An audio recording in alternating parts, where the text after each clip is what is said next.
Mashoko avaPatrick Chinamasa vari kuManicaland muzuva ranhasi uko kwanga kuine gungano rekuita campaign yekukurudzira sapoti yebill number 3. Gungano rinova raitirwa kuMutare Teachers College kudunhu reManicaland. VaChinamasa vataura nyaya yekutsinidzira kuti 2028 hakuna sarudzo dzichaitwa munyika yeZimbabwe, uyezve kuti nhaurwa iyi yemaelections kusaitwa kwavo mugore ra2028 kuchasevha mari yakawanda. Ndivo mashoko avaPatrick Chinamasa muzuva ranhasi 26 April uri musi wesvondo vari kuManicaland vachitaura maererano nebill number 3. Vari kuti bill number 3 richapa mukana vaEmmerson Mnangagwa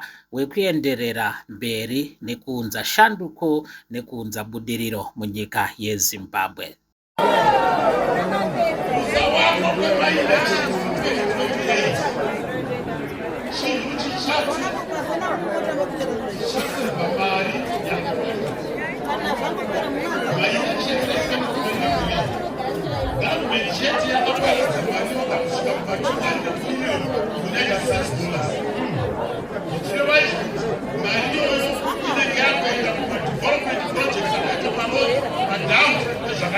Vari kufarira development hururu Manicaland uko.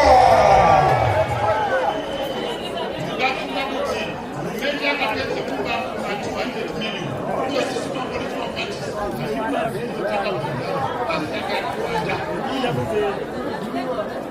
iyoyo inenge yakuenda kuinyaya dzemaprograms yekoeconomy.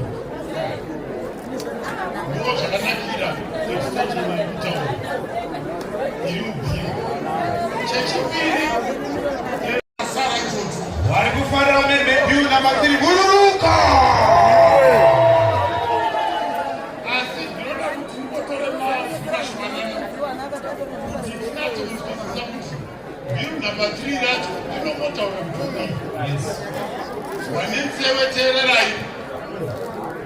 Chekutanga ndiri kuti baba Mnangagwa nekugona basa kunoita panyaya dzezvedevelopment tiri kuda kuti murambe takakusungai pagejo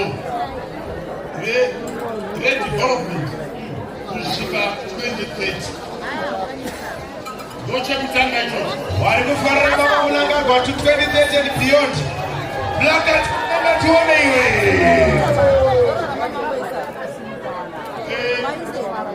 VaMnangagwa havasi kuenda kwega ku2030.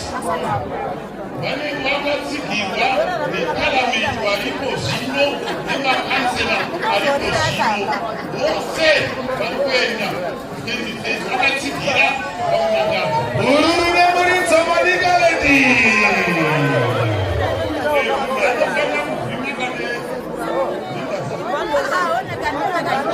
Yes.